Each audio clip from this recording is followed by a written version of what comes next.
Alright, let's try this again. $25 trillion global retail market and less than 4% of U.S. retail. Alright, I don't know how much you can hear that, and I'm going to check out my live feed here in a second. Like Target, Costco, Kroger, and of course Walmart. Let's see if you guys pick that up at all on this mic, or maybe I should just pull out the mic and do something else. 20 years ago, we made the decision to invite other sellers to sell in our store, to share the same valuable real estate we spent.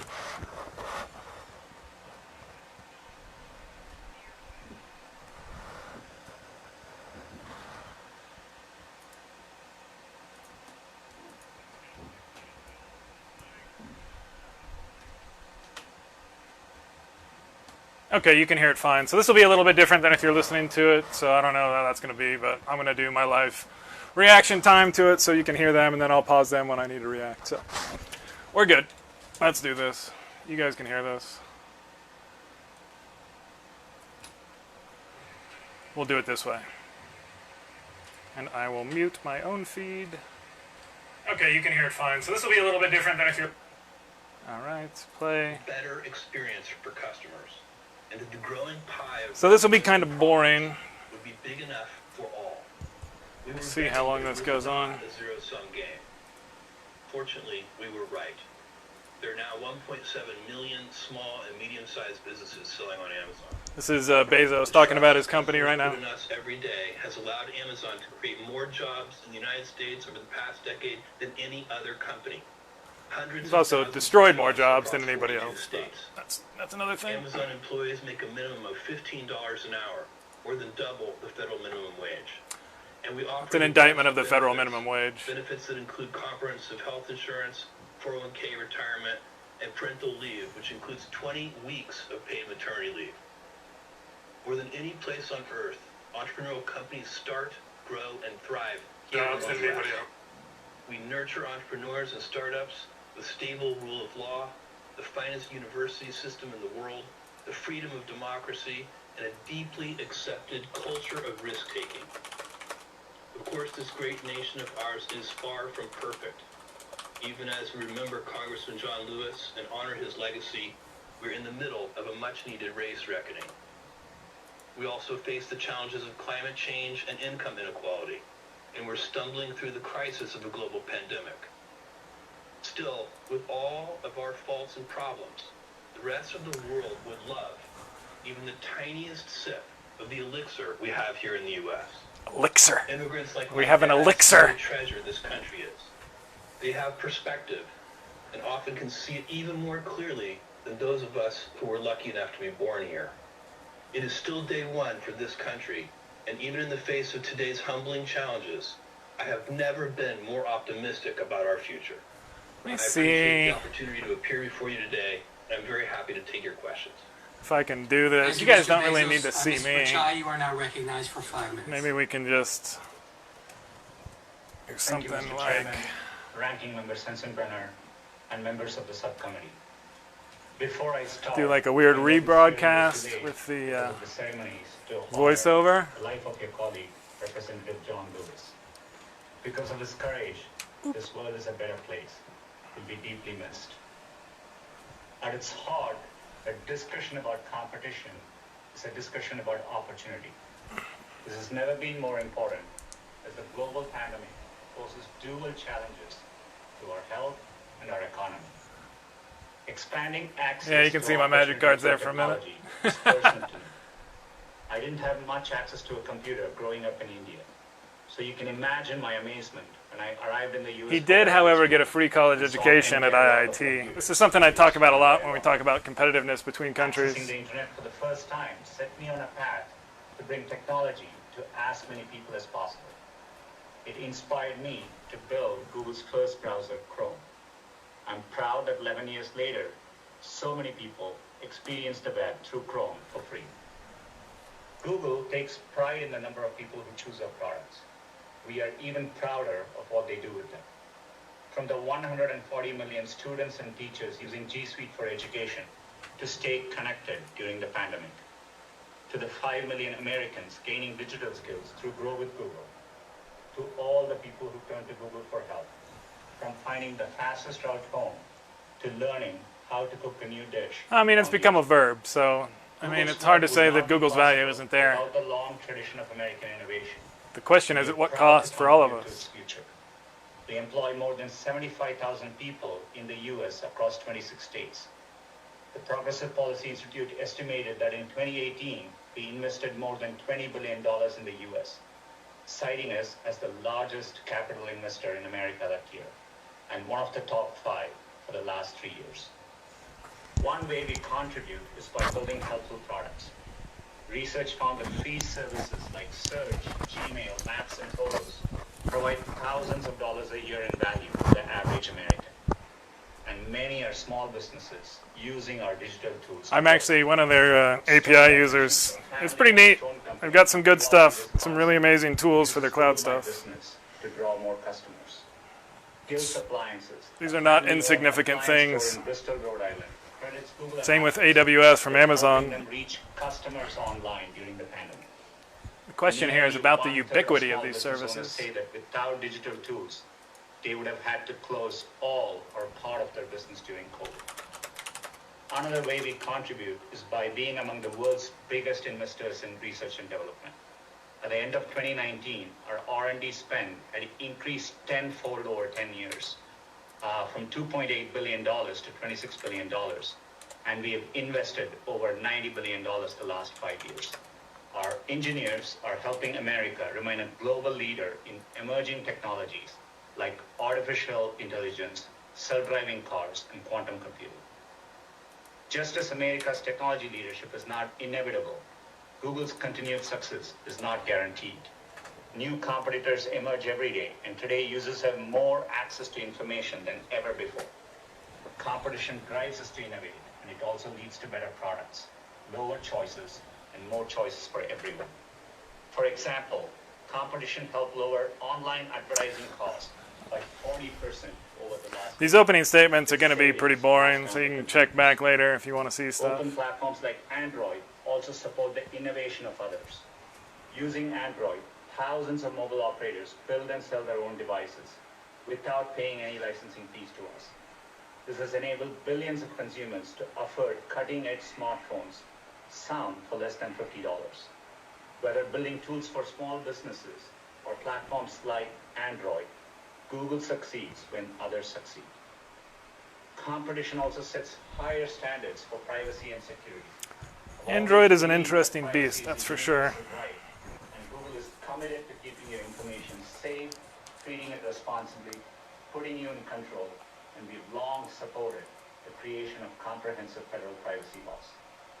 I've never forgotten how access to Which we do not have in this country at all. the course of my life. Google aims to build products that increase access to opportunity for everyone, no matter where you live, what you believe, or how much money you earn. We are committed to doing this responsibly in partnership with lawmakers to ensure every American has access to the incredible opportunity technology creates. If they have the actual physical machines to Thank access you, it, Mr. which is the big Mr. thing. Cook is now recognized for 5 minutes. Chairman Cicilline and Nadler, Ranking Members Sensenbrenner and Jordan, members of the subcommittee, thank you for the opportunity to offer testimony.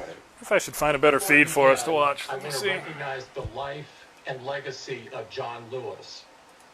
I join you in mourning not only a hero, but someone I knew personally, whose example inspires and guides me still. Every American owes John Lewis a debt, and I feel fortunate to hail from a state and a country that benefited so profoundly from his Looks leadership. like that's the same feed. My name is Tim Cook. I've been Apple's CEO since 2011 and a proud employee of this uniquely American company since 1998. At Apple, we make ourselves a promise and our customers a promise. Yeah, I've been using It's a Apple's promise pretty that much we'll since only then. build things Macintosh. that make us proud. And Steve I don't did it. currently use them, really. Things that we'd recommend to our family and But friends. I know a lot of people really like them, You can and they're try good to define tech, this difference in a lot of ways. generally. You can call it the seamless integration of hardware and software. You can call it simplicity of design or a great ecosystem. It's called vertical integration when you're talking about antitrust. Put it simply, products like iPhone just work. When Yep, customers vertical consistently integration, give folks. iPhone a All the way. 99% satisfaction rating, that's the message they're sending From the about the user from the chips experience. to the user interface, all one But we company. also know that That's customers have a lot of choices. that's how you. And that our products That's face what the fierce antitrust is competition. about. Companies like Samsung, LG, Huawei, and Google have built successful businesses with different approaches. We're okay with that. Our goal is the best, not the most.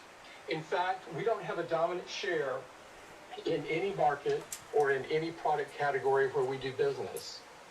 What does motivate us is that timeless drive to build new things that we're proud to show our users. We focus relentlessly on those innovations, on deepening core principles like privacy and security, and on creating new features. In 2008, we introduced a new feature of the iPhone called the App Store. Launched with 500 apps, which seemed like a lot at the time, the App Store provided a safe and trusted way for users to get more out of their phone. We knew the distribution options for software developers at the time didn't work well. Brick and mortar stores charged high fees and had limited reach. Physical media like CDs had to be shipped and were hard to update. From the beginning, the App Store was a revolutionary alternative. App Store developers set prices for their apps and never pay for shelf space. We provide every developer with cutting-edge tools like compilers, programming languages, and more than 150,000 essential software building blocks called APIs. The App This is Store true. guidelines ensure a high quality, reliable, and secure A lot of this user stuff is just experience. out there, They are transparent and anybody and who apply wants to equally use to them are out every there. A lot of these developer. free tools. What they require you to have is the computer, internet connection, time, space, all the things that are much more difficult to obtain than just the software or access to it. Customer on an Apple device, and where the features or services would be experienced and consumed on an Apple device.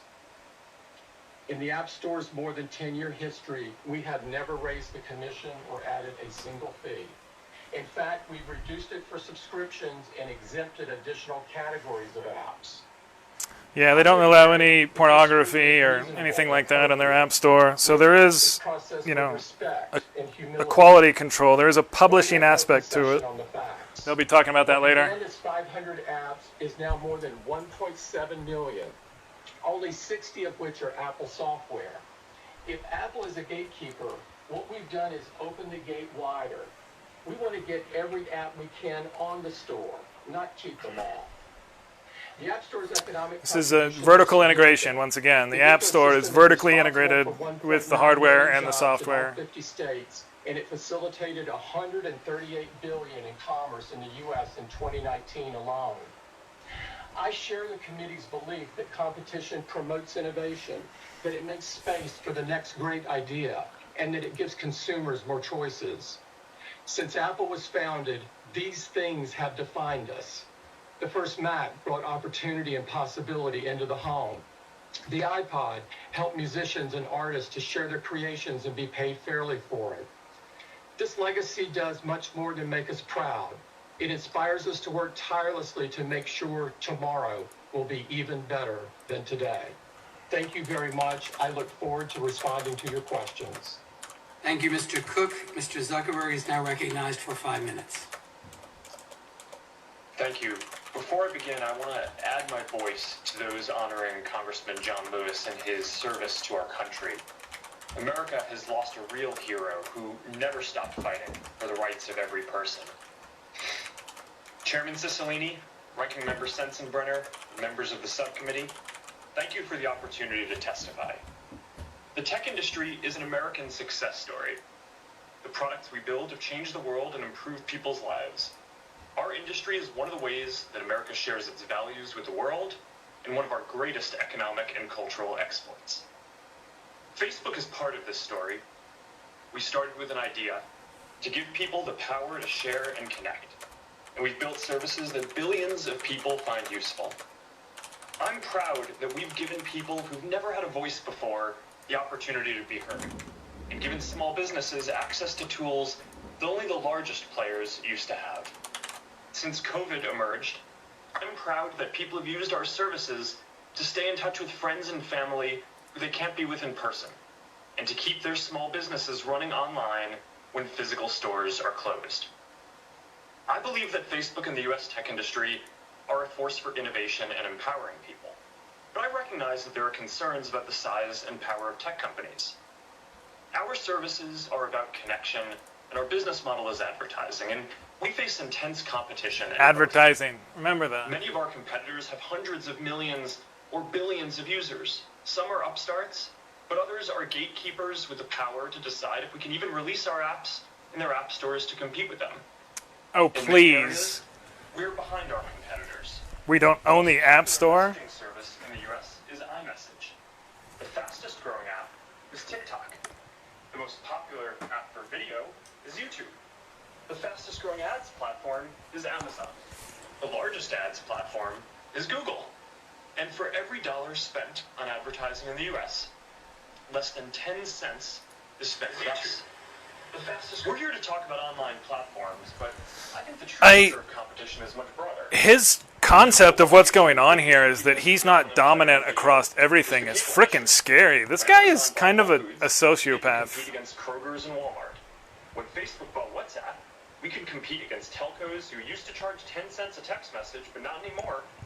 Now people can watch video. Whoa, how long has it been since you've been charged for a cents for a text message? Anybody? Come on, Zuckerberg is full of it. This guy's really disconnected. Wow. Someone will replace every company here today. Yeah, when you just start squeezing people. Yeah, it's going to you guys. Sorry. A decade ago, That's not an excuse for you to just destroy everyone, though. And if you look at where the top technology companies come from, a decade ago the vast majority were American. Today, almost half are Chinese. Aside from competition, there are other serious issues related to the internet, including questions about elections, harmful content, and privacy. And while these are not antitrust issues and are not specifically the topic of today's hearing, I recognize that we are often at the center of these discussions. This guy's, when you just joined, Zuckerberg is really disconnected. It's kind of disturbing. And I know the irony of mentioning that on Facebook, using his services. It's kind of funny, though. It's just remarkable if you look at what their software does to this. These issues by themselves. And that's why last year, I made the case that there needs to be new regulation for the internet. Facebook stands for a set of basic principles: giving people voice and economic opportunity, keeping people safe, upholding freedom of expression and voting, What? and enabling What? an open and competitive marketplace. Weird. These are fundamental values for most. So much of their value from advertising comes from scams and knockoffs and copyright infringement. That's like most of their business model. Anyway, it's the internet's business model. The services we build and how they improve people's lives. We compete hard. We compete fairly. We try to be the best. That's what I was taught matters in this country. And when we succeed, it's because we deliver great experiences that people love. Thank you, and I look forward to answering your questions. Thank you, and I thank the witnesses for your opening statements. And Before Facebook I should begin just be an recognizing members API. for questioning under the 5-minute rule, without objection, I'm going to enter into the hearing record the documents and exhibits majority members will be referencing in their questioning today. These materials have been distributed to the witnesses. I will now recognize myself for 5 minutes. I wonder if I just take this out. Mr. Bachai, over 85% of all online searches go through Google. Every online company in the United States depends on Hold on, Google we're gonna take a to quick reach minute. users. A business may sink nobody or swim listening, based sorry. on Google's decisions alone. Numerous online businesses told.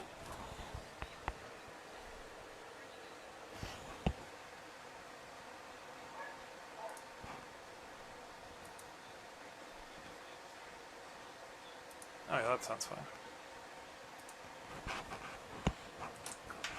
Traffic to his website dropped by 80%. He had to downsize his business and lay off half his staff. He told us, and I quote, "If someone came to me with an idea for a website or a web service today, I'd tell them to run as far away from the web as possible." Traffic to his website dropped by 80%. He had to downsize Google can't take away as soon as he or she is thriving. He told us, and I quote, "So my first question, Mr. Choi, is why does Google steal content today and tell them to run?" Why does Google steal content? Sorry. I disagree My with bad. the characterization. Just last week, I met with many small businesses. In fact, today we support 1.4 million small businesses, supporting over 300. So yeah, so much of the internet business model is piracy, and they used this before. Particularly even during the pandemic, businesses, an example, Kettle Kings in Texas, which sells kettlebells. You're going to have a lot of disconnects in this hearing today. I don't want to interrupt you, but my question is very specific. We heard throughout this investigation that Google has stolen content to build your own business. These are consistent reports, and so your testimony that doesn't happen is really inconsistent with what we've learned during the course That's of the going to be the investigation. disconnects. But I'll move on to a new question. Mr. Pichai, most Americans believe that when they enter a search query that what Google shows are the most relevant results. But increasingly, Google just shows whatever is most profitable for Google, be it Google Ads or Google's own sites. So my question, Mr. Pichai, isn't there a fundamental conflict of interest between serving users who want to access the best and most relevant information and Google's business model, which incentivizes Google to sell ads and keep users on Google's own sites? We've always focused on providing users the most relevant information, and we rely on that trust for users to come back to Google every day. In fact, the vast majority of queries in Google, we don't show ads at all. And we show ads only for a small subset of queries. He's being technical there. When he says queries, he could mean all sorts of things. Looking for something like TV sets or so on. But Mr. Pichai, what is the value of the part that you do use the Google ads for? I mean, it's a substantial part of your business. What's the actual value? 200 billion, 300 billion? In terms of revenue, it's around 100 plus $1 billion. But That seems significant. That's a lot of money. $100 million, $100 billion a year. Really, Mr. Pichai, it's Google's business model that is the problem. Our documents show that Google evolved from a turnstile to the rest of the web to a walled garden that increasingly keeps users within its sites. Emails show that over a decade ago, Google started to fear competition from certain websites, web pages that could divert search traffic and revenue from Google. These documents show that Google staff... This is going to be a brutal hearing. ...proliferating threat, is how it was described, that these web pages pose to Google. Any traffic loss to other sites was a loss in revenue. Because both sides are going to beat up on them all day. Watch this. This is going to be rough. So Google decided to put an end to that. Mr. Pichai, you've been at Google since 2004. Were you This is going to be a beating. Discussions about the threat from vertical search? Congressman, without knowing the specifics, it's I'm not fully clear of the context, but definitely when we look at vertical searches, it validates the competition we see. For example, when users come looking to shop online, independent studies show that over 55% of product searches originate with Amazon, and over 70% originate with... Oh my God, and they're going to all beat up on each other. A few categories which are commercial in nature, we see vigorous competition, be it travel, be it real estate, and we are working hard. Well, let me ask very specifically, Mr. Pichai. The evidence that we collected shows that Google pursued a multi-pronged attack. First, Google began to steal other web pages' content. For example, in 2010, Google stole restaurant reviews from Yelp to bootstrap its own rival local search business. Oh! Mr. Pichai, do you know how Google responded when Yelp asked you to stop stealing their reviews? Well, I'll tell you, our investigation shows that Google's response was to threaten to delist Yelp entirely. In other words, the choice Google gave Yelp was, let us steal your content, or you're or gone. Disappear from the web. Mr. Pichai, isn't that anti-competitive? Congressman, when I run the company, I'm really focused on giving users what they want. We conduct ourselves to the highest standard. Happy to engage, understand the specifics, and answer your question. He asked you a very, Just very one final specific set of instance. questions, Mr. Pichai, did Google ever use its surveillance over web traffic to identify competitive threats? Congressman, just like... It's literally what they do every day. From data which we can see, and we use it to improve our products for our users. But we are really focused on improving our products. That's not... I appreciate You didn't answer the question. Google's own documents and numerous interviews with companies affected by this conduct show that Google did just that. which is very disturbing and very anti-competitive. In addition to stealing content, Google also began to privilege its own sites. An investigative report published just yesterday found that 63% of web searches that start on Google also end somewhere on Google's own websites. And to me, that's evidence that Google is increasingly a walled garden, which keeps users on Google sites, even if Google doesn't have the most relevant information and it's economically catastrophic for other companies online. And so my time is running out, but Mr. Bachar, I'll just end by saying the evidence seems very clear to me. As Google became the gateway to the internet, it began to abuse its power. It used its surveillance over web traffic to identify competitive threats and crush them. It has dampened innovation and new business growth, and it's dramatically increased the price of accessing users on the internet, virtually ensuring that any business that wants to be found on the web must pay Google a tax. And with that, I recognize the ranking member of the subcommittee, Mr. Sensenbrenner, for his first round of questioning. Thank you very much, Mr. Chairman. I've been in Congress 42 years. That's coming to an end at the end of this year. I'm breathing a sigh of relief. So are the rest of us, man. So are the rest of us.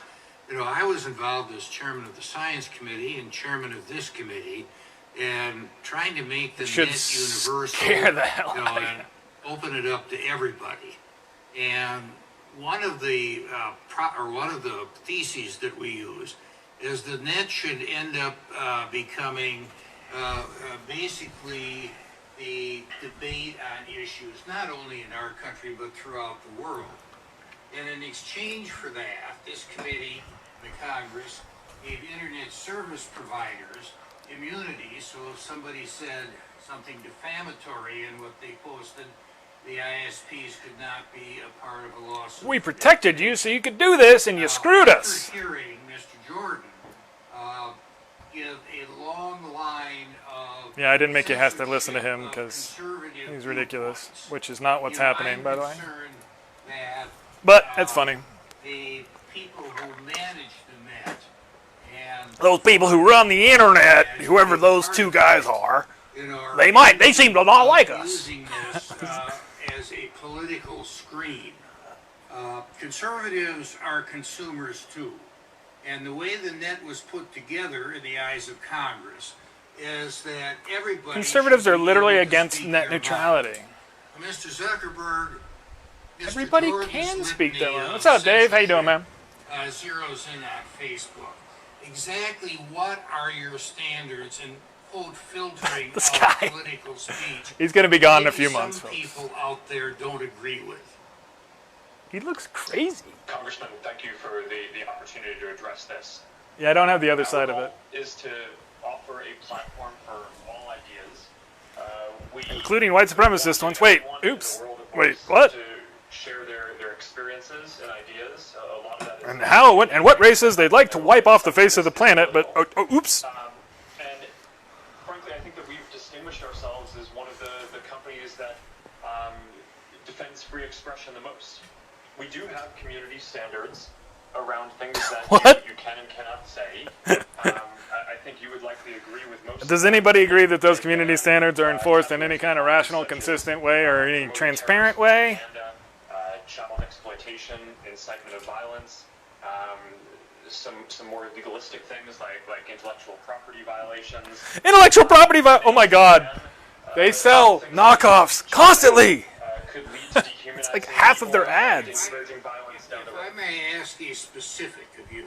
Please, don't let him do this. That Donald Trump Jr. got taken down for a period of Oh, time yeah. because he put something up Oh my god. on I'm not worried about terrorists and stuff. I heard you were mean to Donnie's boy. I wouldn't take it myself, but there still is a debate on whether it is effective either in treating or preventing COVID-19. And What? Nobody knows about the hydroxy. Discussion, and it would be up to a patient Oh and my their God. doctor to determine I'm taking it right whether now. hydroxychloroquine was This is what Republicans are now, folks. Given the circumstances. He's going to be out of here in a few Why months. did I that guess. happen? Congressman, well, first to be clear, I think what you might be referring to happened on Twitter, so it's hard for me to speak to that, but I can talk to our... Since you didn't get the Twitter guy there. Oops. We do prohibit content that will lead to imminent risk of harm, and stating that there's a proven cure for COVID when there is in fact none might encourage someone to go take something that could have some adverse effects. So we do take that down. We do not prohibit discussion around... You guys are killing people! That's what he's saying. Please stop! Or people saying that they think that things might work, or personal experiences with experimental drugs. But if someone is going to say that something is proven, when in fact it is not, that could lead people... Wouldn't that be up for somebody on the other side of the issue to say that this is What not other side? proven?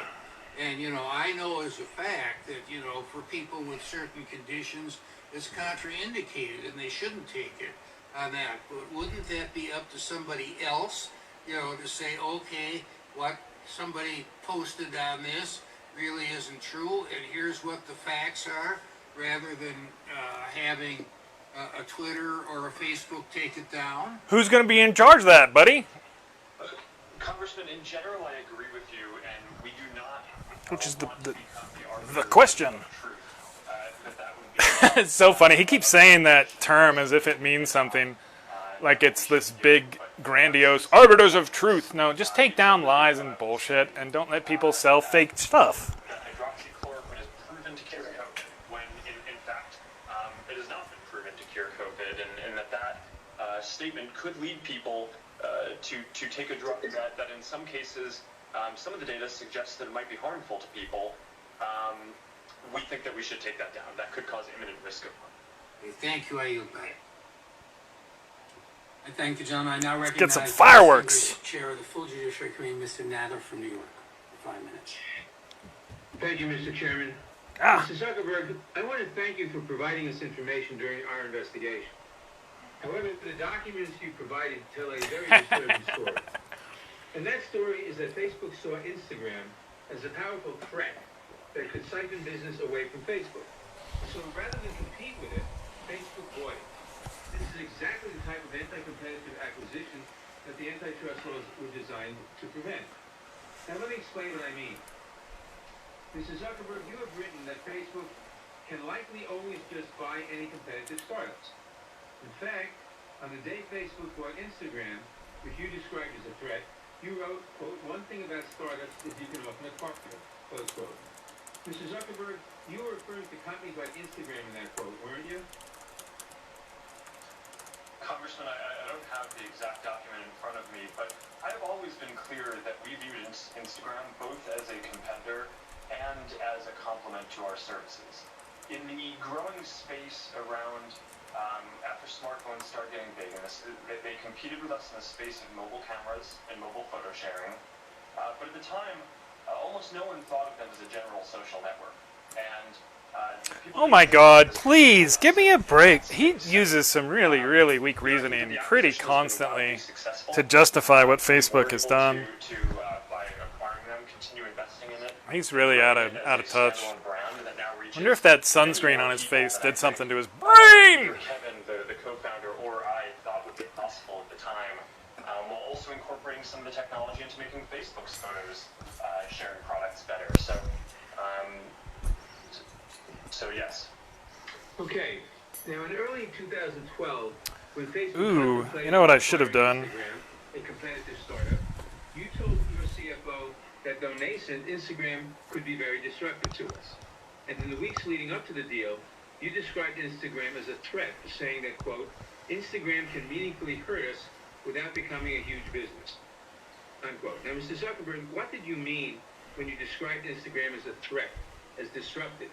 And when you said that Instagram could meaningfully hurt Facebook, did you mean that consumers might switch from Facebook to Instagram? Congressman, thanks for the opportunity to address this. At the time, there was a small but growing field of Did you mean that consumers might switch from Facebook to Instagram? That was my question. Thanks, Congressman. Yes or no? Did you mean that? In the space of mobile photos and camera apps, which was growing, they were a competitor. I've been clear about that. Fine. Right, they were a competitor. There you go. February of Now, let me see if this switch real quick on my microphones works. You told Facebook's chief financial officer that you were interested in buying Instagram. He asked you whether the purpose of the deal was to neutralize a potential competitor or to integrate their products with ours in order to improve our services. You answered that it was a combination of both, saying what we're really buying is time. even if some new competitors springs up, those products won't get much traction since we'll already have their mechanics deployed at scale. Mr. Zuckerberg, what did you mean when you answered that the purpose of the deal was to neutralize a potential competitor? Congressman, well, those aren't my words, but yes, I've been clear that Instagram was a competitor in the space of mobile photo sharing. Competitor. There were a lot of others at the time. With They your competed business. With apps like IscoCam and PickPlease and companies like Path. It was a subset of the overall space of connecting that we exist in. And by having them join us, they certainly went from being a competitor in the space of being a mobile camera to an app that we could help grow and help get more people to be able to use and be on our team. And yes, that's what buying and controlling them does. You get control of them. Mergers and acquisitions that buy off potential competitive threats violate the antitrust laws.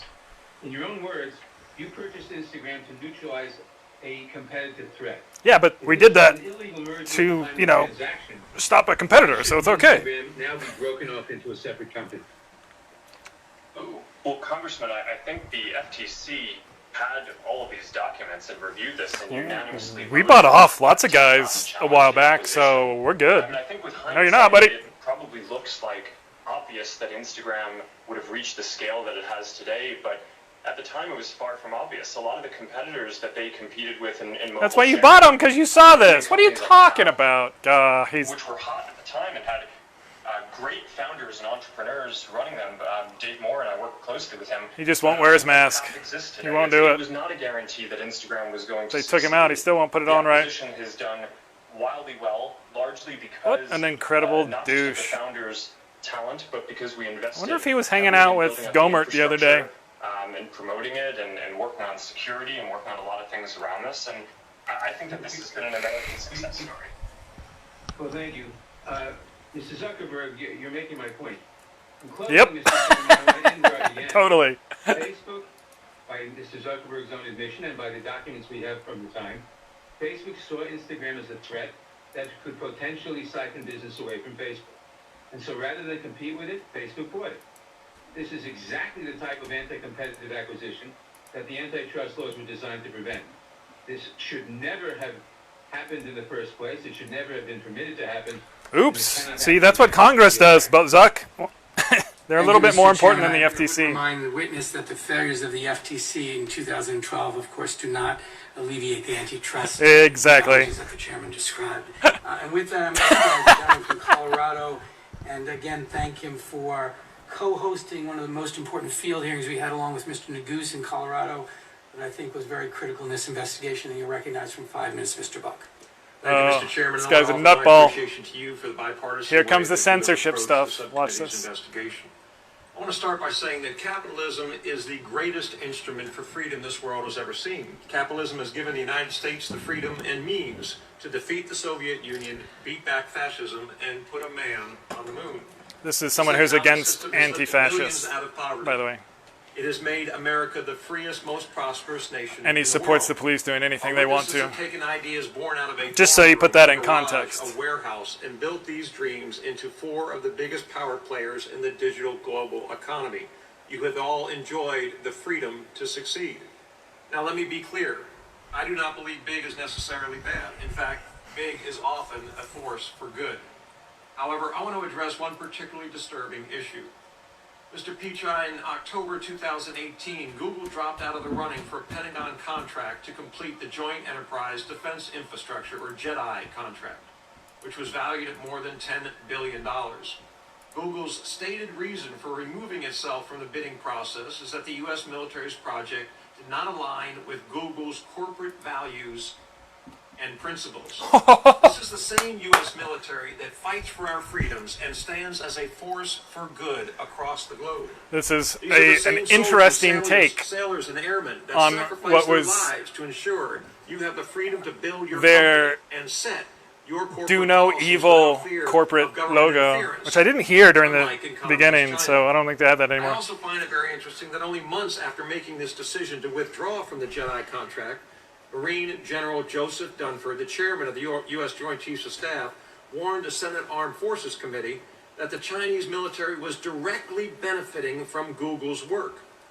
It made me wonder, what values Google and communist Red China had in common? I asked myself, is it that the Chinese Communist Party imprisons Uyghur Muslims in concentration camps, like it is shown on the which is a curious thing for Donald to be quiet about, isn't it, Mr. Buck? Because he's not saying anything. Designed to suppress free speech in Hong Kong.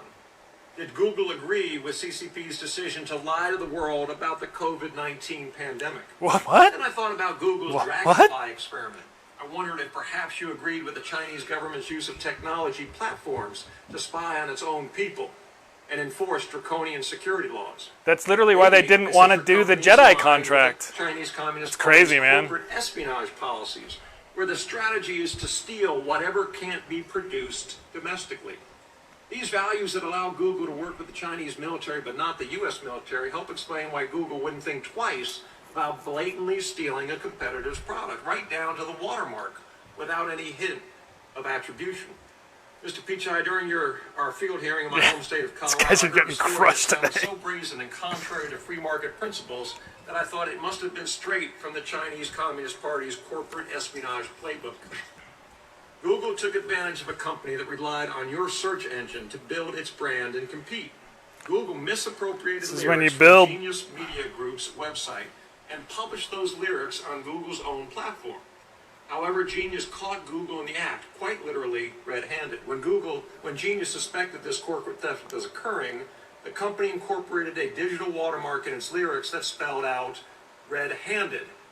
In Morse code, Google's lyric boxes contained the watermark, showing that your company stole what you couldn't or didn't want to produce yourself. After Google executives stated that they were investigating this problematic behavior, guys, the entire internet economy is built on piracy, matey. Did everyone not know this? 43% showed clear evidence of matching. Your company, which advertises itself as a doorway to freedom, took advantage of this small company, all but extinguishing Genius's freedom to compete. Google is supposed to connect people to information.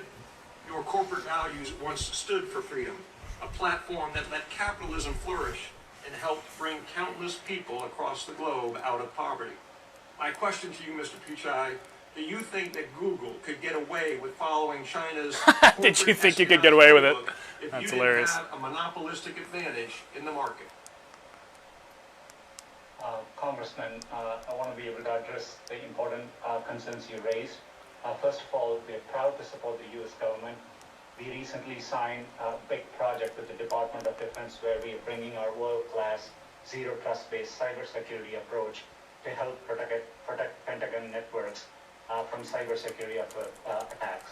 We have projects underway with the Navy, with Department of Veterans Affairs. Happy to follow up and explain more.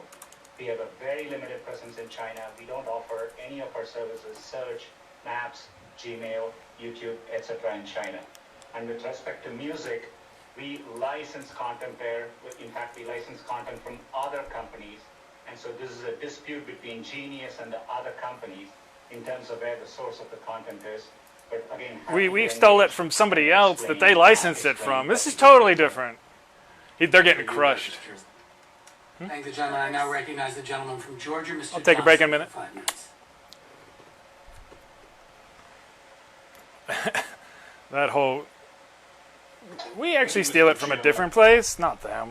It's pretty funny. Mr. Cook, with over 100 million iPhone users in the United States alone, and with Apple's ownership of the App Store, giving Apple the ability to control which apps are allowed to be marketed to Apple users, you wield immense power over small businesses to grow and prosper. Apple is the sole decision maker as to whether an app is made available to app users through Apple's App Store. Isn't that correct? Sir, the App Store, thank you for the questions. The App Store is a feature of the iPhone. It is much a like the camera integrated, chip is. And so what the vertically integrated feature. Sorry to interrupt, but I want to get to the point. These applications don't exist outside of your phone, which is not true, but whatever. It's made available to app users through the Apple Store. Isn't that correct? If it's a native app, yes, sir. If it's a web app, no. Okay, thank you. Thank you. And My website is a web app, by the way. So it's not in the Apple Store, but you can visit it on an iPhone. That's what he was just saying. Not available to the app developers. The rules are made up as you go. They are arbitrarily interpreted and enforced and are subject to change whenever Apple sees fit to change. And developers have no choice but to go along with the changes, or they must leave the App Store. Correct. That's an enormous amount of power. We reserve the right to update the end-user license agreement at any time for any reason. Your option is to just go away It's said to also discriminate between and app leave all your stuff here. developers with similar apps on the Apple platform, and also as to small app developers versus large app developers. All right, I'm going to have to take a little break. We'll probably come back and listen some more later. I have a meeting coming up and got some lunch to eat. So we have open and transparent. Anyway, I'll try and do this some more later. Well, like I was saying, I just wanted to share some more stuff. You can watch this on Politico or whatever, where you want to see it. I'll probably start another one later if they keep going, but I'm going to peace out. Thanks for dropping by, T. Hope things are good with you. And everybody take care, so peace out. Said peace out, yo! Isn't that correct? That is not correct. And as you can tell, By the way, did you hear that? It's just constant disconnects all day long, where they're going to say, mention stuff. Two App Store Yeah. employees. There you go.